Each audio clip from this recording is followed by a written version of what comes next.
ആലോചന? ഏയ് ഒന്നുമില്ല. അനന്തന് ചിലപ്പോൾ എന്തു തോന്നിയിരിക്കും? എന്തു തോന്നാൻ? അല്ല, അയാള് ചിലപ്പോൾ കൂടെ വരാൻ ഉദ്ദേശിച്ചിരുന്നെങ്കിലോ?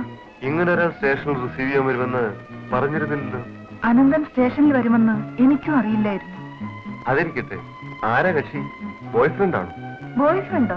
നല്ല തമാശ. ഞങ്ങൾ നാട്ടിൽ അയൽവക്കക്കാരാണ്. ആ, അങ്ങനെ വരട്ടെ. അതാണ് എന്റെ കൂടെ പോന്നപ്പോ അയാളുടെ മുഖത്തൊരു ചമ്മല്. ഏതായാലും അയാൾക്ക് ശ്രീദേവിയോട് ഒരു ക്രേസ് ഉണ്ടെന്നുള്ള കാര്യം ഉറപ്പാണ്. സില്ലി, ഞാൻ കുട്ടിയായിരിക്കുമ്പോഴേ നാട് വിട്ടതാണ് അനന്തൻ. പിന്നെ കാണുന്നത് ഇവിടെ. സോറി മാഡം, അവകാശഭാവത്തിൽ പറഞ്ഞോണെന്നറിയാം. എന്നാലും ശ്രീദേവി വേറൊരാൾക്ക് പ്രാധാന്യം കൽപ്പിച്ച് കണ്ടപ്പോ ഉള്ളത് പറയാമല്ലോ. I felt jealous. അനന്തനോട് അസൂയ? പാവം, അയാൾ ഒരു നല്ല ഫ്രണ്ട് മാത്രമാണ്.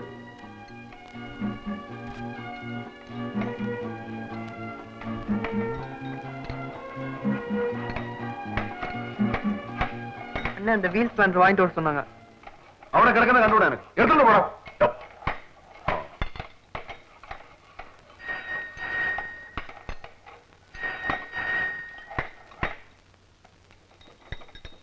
അനന്ത ഫോൺ.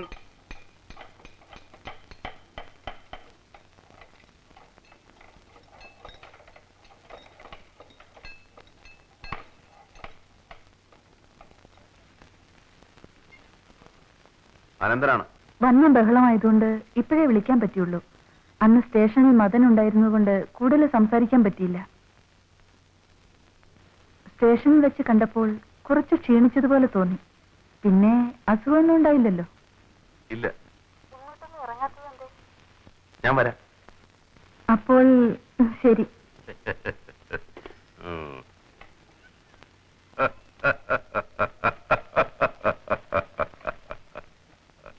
അസുഖം വന്ന് മാറിയെന്ന് കരുതി ശരീരം സൂക്ഷിക്കാൻ നടന്നാൽ കുഴപ്പമാണ് കേട്ടോ. പിന്നെന്തൊക്കെയാണ് എന്താ വിശേഷങ്ങൾ? നമുക്കൊന്ന് പുറത്തേക്ക് ഇറങ്ങിയാലോ? അയ്യോ, ഫൈനൽ ഇയറാ, ഒരുപാടുണ്ട് പഠിക്കാൻ. പഴയതുപോലെ ഉഴപ്പി നടന്നാൽ. അയ്യോ വേണ്ട, പഠിത്തം പ്രധാനമാണ്, അത് മുടക്കണ്ട. ഞാൻ വെറുതെ ചോദിച്ചെന്നേ ഉള്ളൂ. വരട്ടെ? ഞാൻ ഇടയ്ക്ക് വരാം, അല്ലെങ്കിൽ വിളിക്കാം. ഏതായാലും കാര്യങ്ങൾ ഇത്രത്തോളം ആയ സ്ഥിതിക്ക് നമുക്ക് റെസ്റ്റോറന്റിൽ പോയി ഒരേ ചായ കുടിക്കാം. ശ്രീദേവിയുടെ ഫ്രണ്ടിനെ കാണാറില്ലേ, അനന്തനെ? എന്തേ? അല്ല, ഞാൻ വെറുതെ ചോദിച്ചെന്നേ ഉള്ളൂ. നാണല്ലല്ലോ ഇങ്ങനെ സില്ലി ആവാൻ. അനന്തൻ എന്റെ ഒരു നല്ല ഫ്രണ്ടാണ്. അനന്തന്റെ കൂടെ ആകുമ്പോൾ ഞാൻ വളരെ സേഫ് ആണെന്ന് ബോധ്യമുണ്ട്. അതുകൊണ്ടുള്ള അടുപ്പമാണ്. എന്ന് വെച്ചാൽ എന്റെ കൂടെ വന്നാൽ അത്ര സേഫ് അല്ലെന്ന് അർത്ഥമില്ല. മദൻ മെഡിസിന് പകരം ലോയ്ക്ക് ചേരേണ്ടതായിരുന്നു. അങ്ങനെ കുറെ ആഗ്രഹങ്ങൾ ഉണ്ടായിരുന്നതാ. പക്ഷെ എന്റെ ബന്ധപ്പെടി ഞാൻ ജനിക്കുന്നതിന് മുമ്പേ എന്നൊരു ഡോക്ടറായി കാണണമെന്നുള്ള കൂട്ടത്തിലായി പോയി. എന്ത് ചെയ്യാനാ?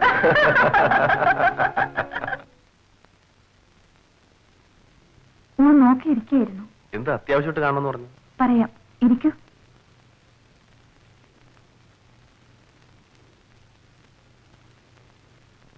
പ്രധാനപ്പെട്ട കാര്യമായതുകൊണ്ട് ആദ്യം പറയുന്നത് അനന്തനോട് തന്നെ ആവണമെന്നുണ്ട്. അതാ കാണണമെന്ന് പറഞ്ഞത്. നമുക്കൊന്ന് പുറത്തു പോയാലോ? റെഡി. Chinese restaurant. കോവിലിൽ പോകാം. അവിടെയാകുമ്പോൾ സംസാരിച്ചിരിക്കാനും സൗകര്യമാണ്. ശ്രീദേവിക്കൊരു ഫോൺ. ഒരു മിനിറ്റ്, ഇപ്പോൾ വരാം.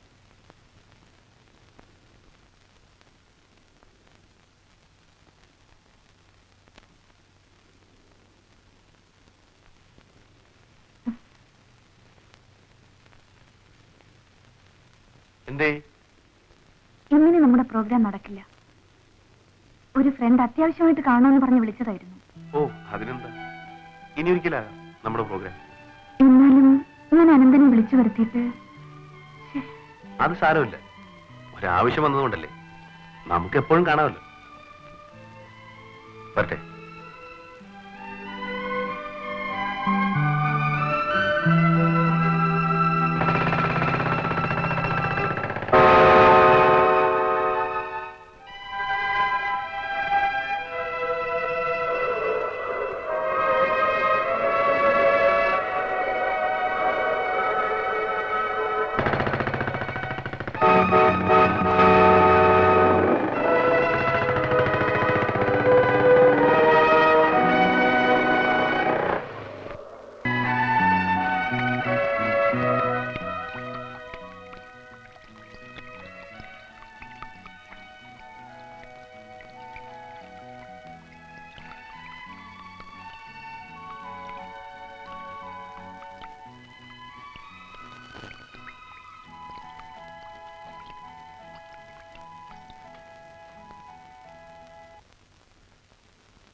അനന്ത ഫോൺ. ഞാനിവിടെ ഇല്ല, നേരത്തെ പോയെന്ന് പറഞ്ഞു.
எவ்வளவுதான் குடிக்கிறது?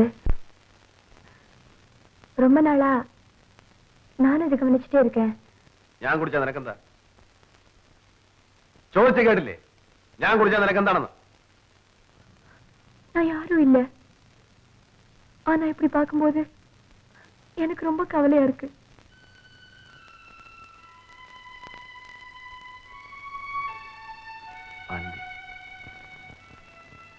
എന്റെ മനസ്സിലെന്താണെന്ന് അറിയാൻ ഞാൻ ഒരിക്കലും ശ്രമിച്ചിട്ടില്ല. പക്ഷേ അനുഭവം പഠിപ്പിച്ചത് പറഞ്ഞാൽ നിനക്ക് ബോധ്യമാവുമെന്നറിയില്ല. ആരെയും സ്നേഹിക്കരുത്, ഒരിക്കലും. സ്നേഹിച്ചാൽ കരയാൻ മാത്രമേ ഇടയുണ്ടാവൂ.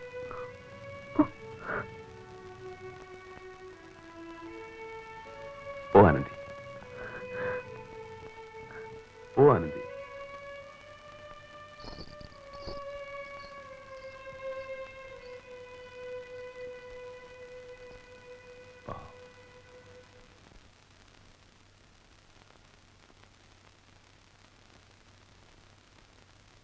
ഒരു വിസിറ്റർ. എനിക്കോ?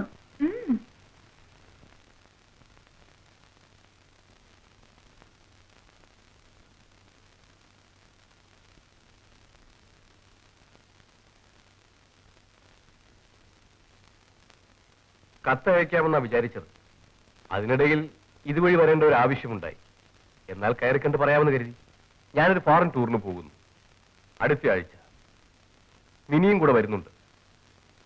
പരീക്ഷ കഴിഞ്ഞ് നിന്റെ വെക്കേഷൻ ടൈമിൽ ഞങ്ങളിവിടെ ഉണ്ടാവില്ല. നീ ഹോസ്റ്റലിൽ കണ്ടിന്യൂ ചെയ്യുന്നോ അങ്ങോട്ട് വരുന്നോ? നീ വരുന്നുണ്ടെങ്കിൽ മതിയല്ലോ സർവന്റിനെ റീറ്റെയിൻ ചെയ്യുന്നത്.